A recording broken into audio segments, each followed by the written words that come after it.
Hello प्यारे बच्चों। एक बार फिर से आपका स्वागत है आपके फेवरेट चैनल सुनो कहानी के अंदर।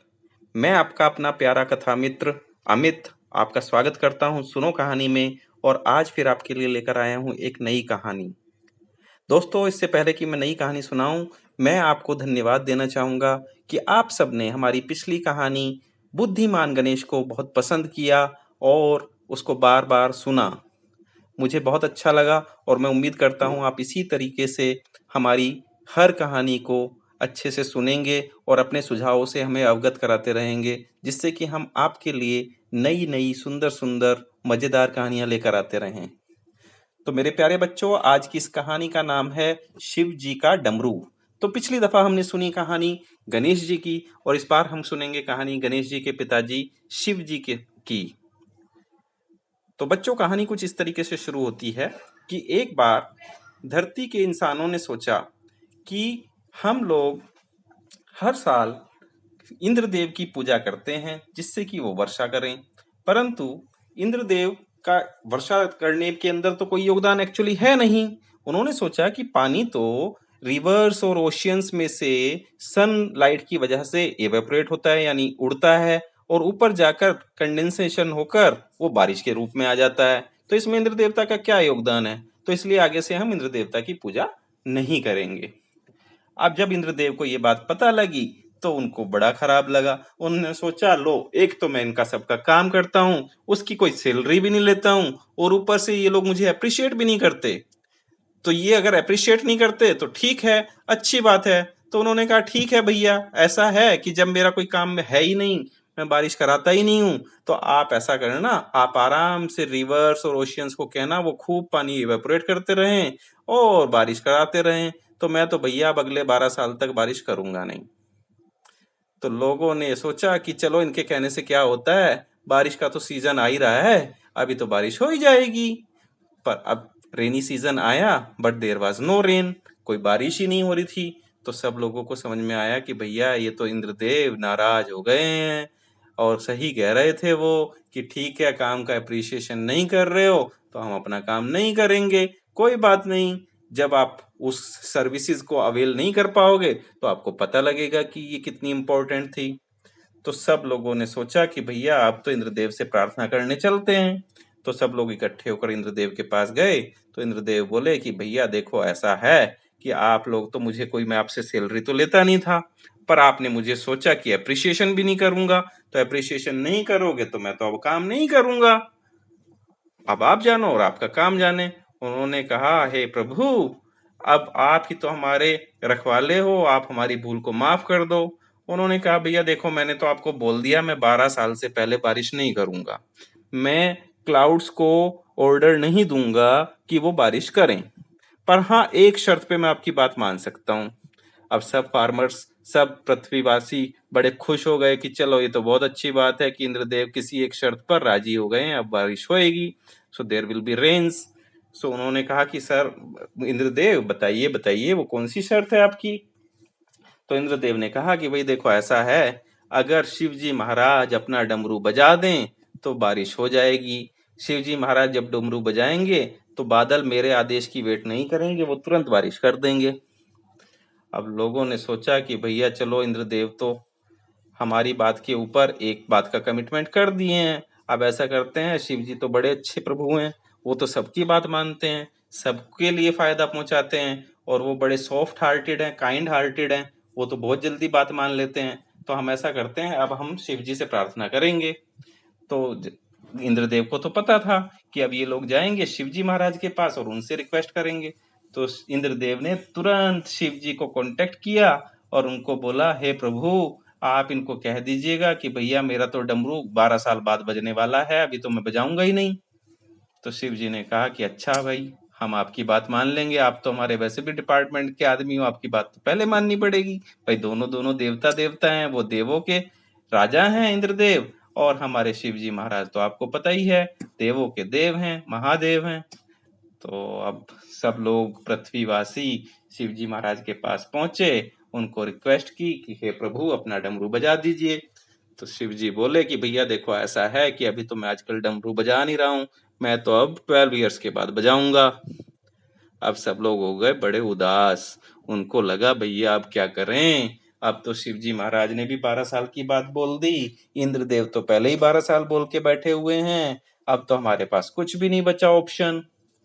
तो उन्होंने क्या किया कि सब अपने अपने घर में जाके बैठ गए, लेट गए और उन्होंने अपना खेती का काम छोड़ दिया। पर अगले दिन क्या हुआ कि एक किसान, उन्होंने देखा वो अपने घर से हमेशा की तरह निकला। उसके साथ में अपने हल, अपना बैल और साथ में फावड़ा, वो सब चीजें लेके वो अपने खेत पे जा रहा था। अब गांव वालों ने सोचा कि भैया इसके दिमाग में क्या हो गया है, ये कुछ थोड़ा सा सरक तो नहीं गया।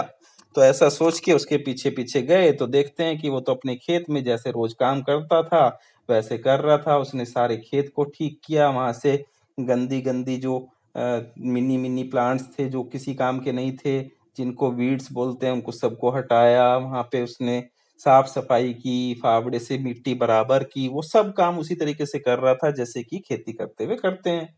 अब लोग हुए बड़े सरप्राइज कि भाई ये क्या चल रहा है। तो उन्होंने कहा भाई क्या कर रहे हो। उसने कहा भैया मैं तो काम कर रहा हूँ। तो उन्होंने कहा कि भैया इस काम का कोई फायदा नहीं होने वाला, बिना बात अपना टाइम खराब कर रहे हो। तो उसने कहा कि कोई बात नहीं। अब उन्होंने सोचा कि चलो एक दिन दो दिन कर रहा है, आगे नहीं करेगा। सब अपने घर बैठ गए। पर उन्होंने देखा वो तो रोज जाता है। और तो और हद तो तब हो गई जब उन्होंने देखा कि जब वो बीज बोने का सीजन आया तो वो पड़ोसी तो जाके अपना सीड्स भी लगा डाल आया। अब वो सब हो गए बड़े हैरान। बोले चलो अभी तक तो लेबर कर रहा था, मेहनत कर रहा था तो ठीक था, पर सीड्स तो भैया पैसे से आते हैं। अब तो इन्होंने सीड्स भी डाल दिए।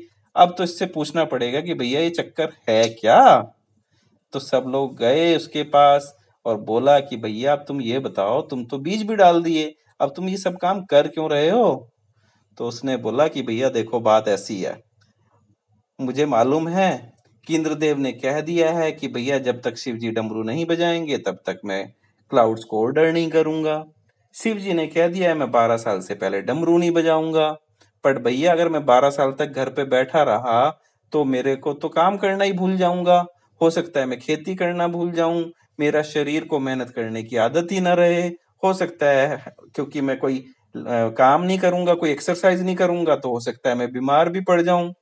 तो इससे अच्छा कि मैं 12 साल में ये सब कुछ भूल जाऊं, मैं तो रोज अपना काम करूंगा जिससे कि मुझे जब भी बारिश हो तब भी काम करने में दिक्कत ना हो। अब सब गांव वाले सोचे कि भाई बात तो ये ठीक कहता है, पर इसका फायदा कुछ नहीं है। पर हुआ यूं कि हमारे बुद्धिमान गणेश जी की माता जी पार्वती जी भी इस सारे एपिसोड को देख रही थी। उनको तो आपको पता है कि जो माता है, जगत की माता है, उनके तो सब जगह पर आईज हैं। तो उन्होंने तो देख लिया कि भाई ऐसे ऐसे हो रहा है।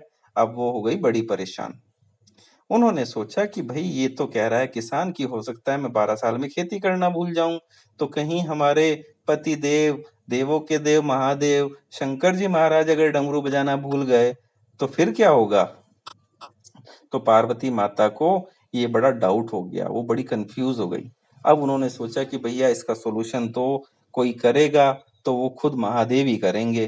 तो उन्होंने उनको पूछा कि अरे महादेव, आप ये बताइए प्रभु कि पृथ्वी लोक पर ऐसे ऐसे हो रहा है, एक किसान अभी भी खेती का काम कर रहा है और वो ये कह रहा है कि अगर तो मैंने 12 साल तक काम नहीं किया तो मैं तो शायद खेती करना भूल ही जाऊंगा। तो कहीं ऐसा तो नहीं होगा प्रभु कि आप भी 12 साल में डमरू बजाना भूल जाओगे।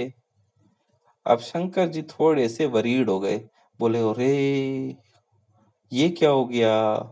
वो छोटा सा पृथ्वी लोक का किसान कह रहा है कि मैं 12 साल में खेती करना भूल सकता हूँ, तो कहीं ऐसा तो नहीं कि मैं भी डमरू बजाना भूल जाऊंगा।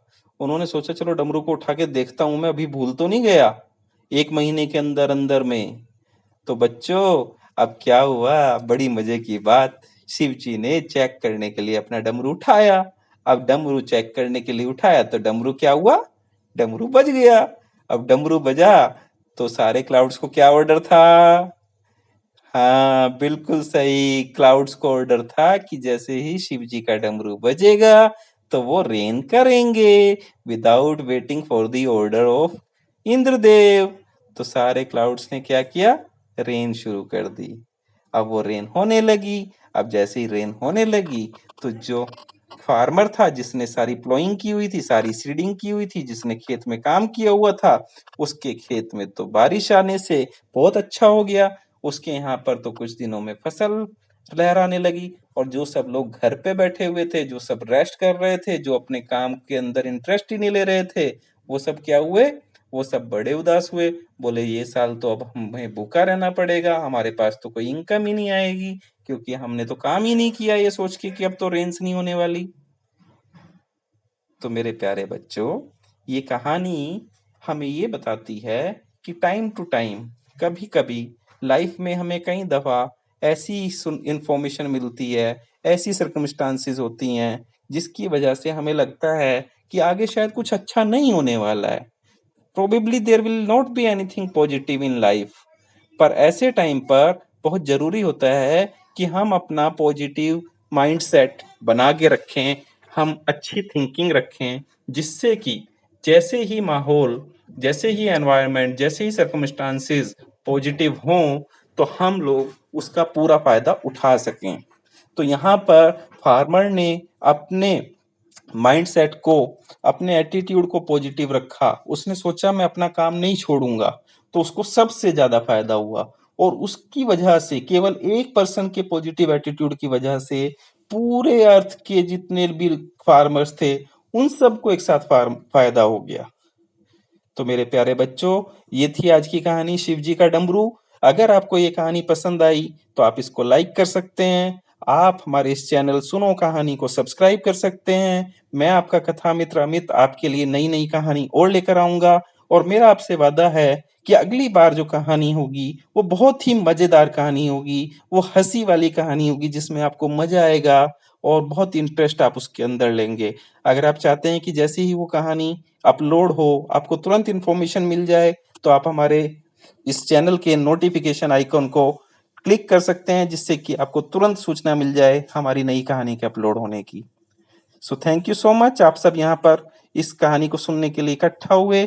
So nice of you, love you all. मैं आपका कथा मित्र अमित आपसे विदा लेता हूँ और सुनो कहानी चैनल के अंदर नई कहानी लेकर जल्दी आने का वादा करता हूँ। बाय।